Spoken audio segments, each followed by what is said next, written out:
Hi everyone. देखिए आज हम सीटेट के क्लास में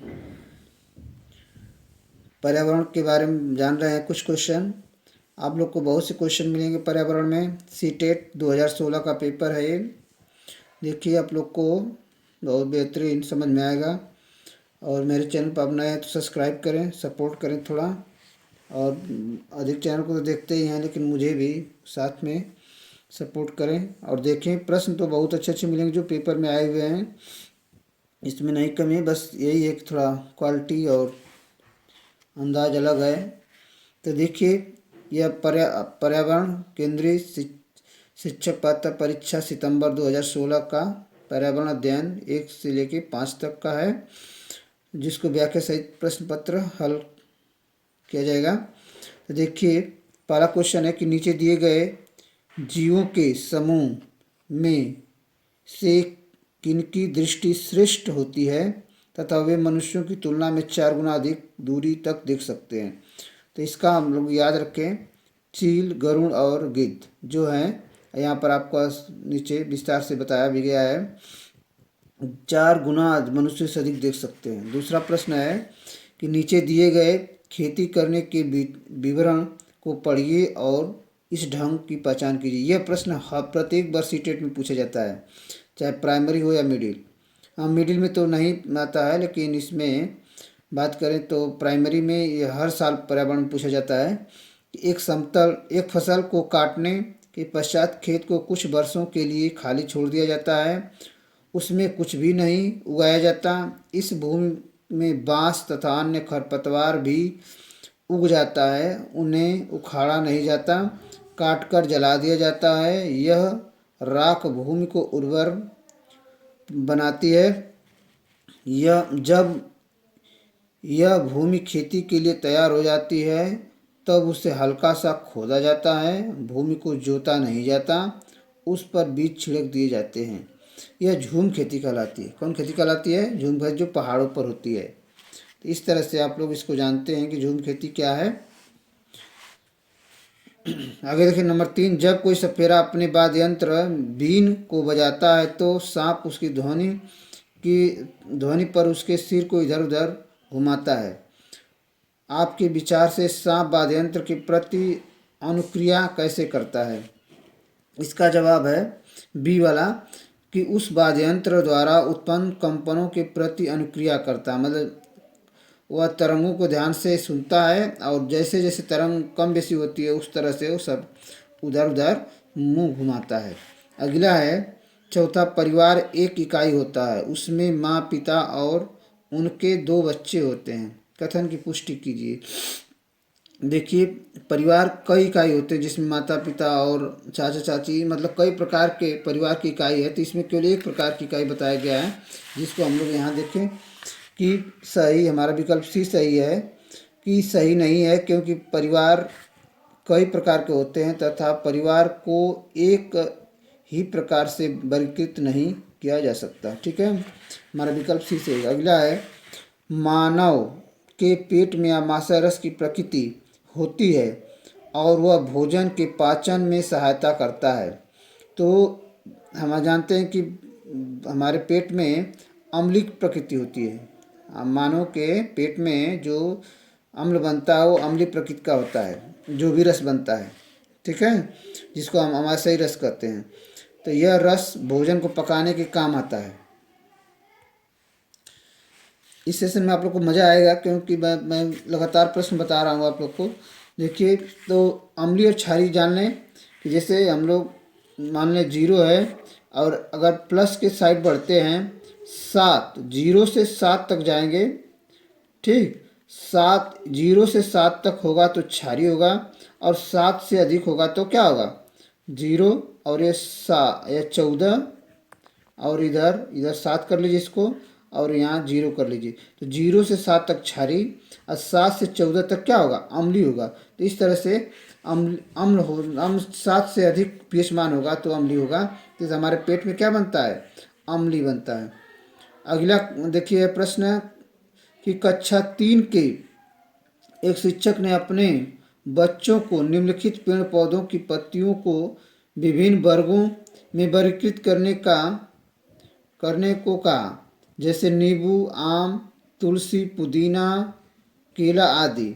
कुछ विद्यार्थियों ने पत्तियों का वर्गीकरण इस प्रकार किया कि दवाओं के गुणों वाली पत्तियों तथा दवाओं के गुण से रहित पत्तियों को बी है ए में जैसे अलग अलग किए सब, और बड़ी पत्तियों छोटी पत्तियों। और शिक्षक ने समूह ए को सही माना और बी को गलत माना। ठीक है, तो पूछ रहा है प्रश्न कि निम्नलिखित कथनों में से कौन सा कथन अधिगम और आकलन के प्रति शिक्षक के दृष्टिकोण का प्रतिबिंबित करता है। जो हमारा ए है, ठीक है, जो हमारा ए प्रश्न है वह सही है। ठीक है, ए वाला देखिए, ए वाला कि वर्गीकरण का काम बहुत विशिष्ट और स्वीकृत है तथा इसका एक ही सही उत्तर होता है, क्योंकि इसमें जो बच्चे कार्य कर रहे हैं, देखिए यहाँ पर बच्चे कार्य कर रहे हैं, नींबू, आम, पुदीना, तुलसी मतलब दवा वाली पत्तियों को एक जगह इकट्ठा कर रहे हैं, और जो दवा रहित हैं उनको एक जगह इकट्ठा कर रहे हैं। तो इस विशिष्ट कार्य है, इसका बस एक ही उत्तर होगा। ठीक है, देखिए 7वां प्रश्न है कि पर्यावरण अध्ययन की अपनी कक्षा में समूह क्रियाकलाप का निर्माण करते हुए आप निम्नलिखित विचारों में से किनका ध्यान रखेंगे। तो देखिए, पहला बच्चों की रुचियों का ध्यान हो, अगला लड़कों लड़कियों को समान रूप से रुचिकर लगे और इसमें मूल्यवान सामग्री लगी हो, अगला है सभी धार्मिक और सांस्कृतिक पृष्ठभूमि के बच्चों को रुचिकर लगे। तो हमारा सी वाला सही नहीं है कि इसका मूल्यांकन मूल्यवान सामग्री हो और सभी सही है। तो हमारा जवाब होगा ए, सी और डी। ए, सी, डी मतलब कि हमारा ए, बी, डी, सी वाला गलत है, ए, बी, डी मतलब सी वाला सही है।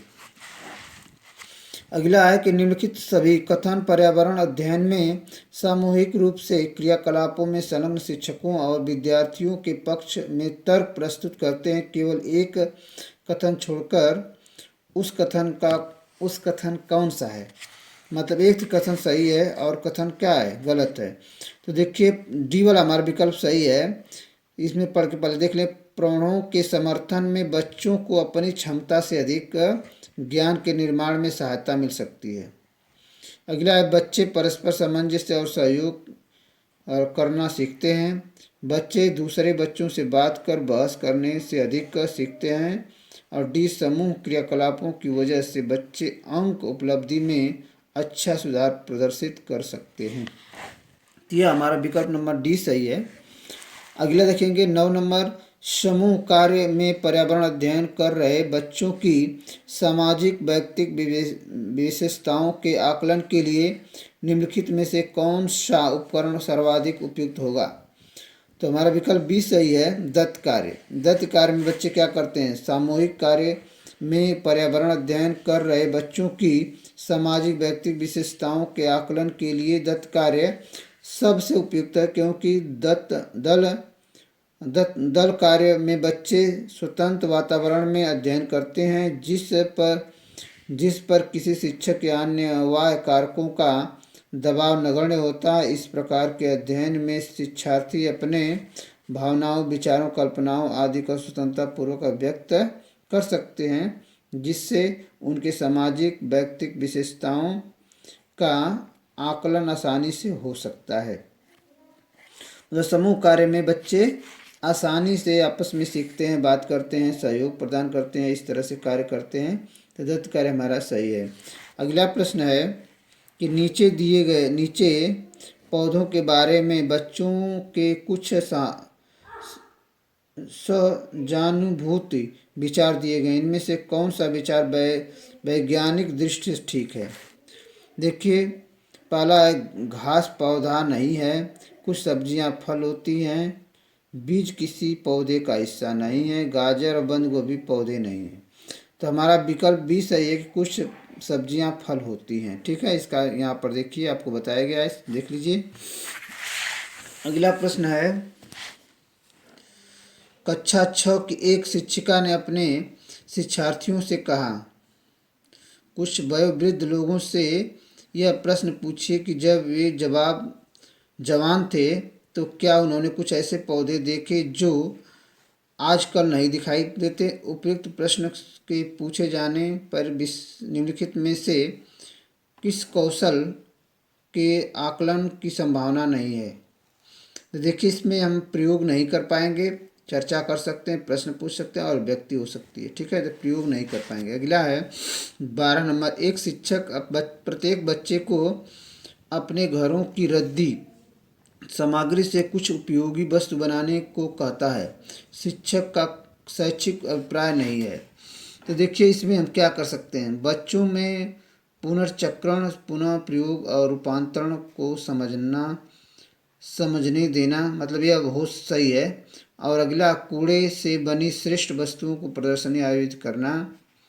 और अगला, कक्षा में श्रेष्ठ विद्यार्थियों के बारे में निर्णय लेना और बच्चों में सृजनशीलता का विकास करना। ये कोई जरूरी नहीं कि श्रेष्ठ जो बालक है वही अच्छा बनाएगा, जो थोड़ा कमज़ोर बालक को भी अच्छा से उपयोग कर सकता है। तो हमारा सी विकल्प गलत, सही मतलब इस प्रश्न के हिसाब से सही है और सारे विकल्प गलत हैं।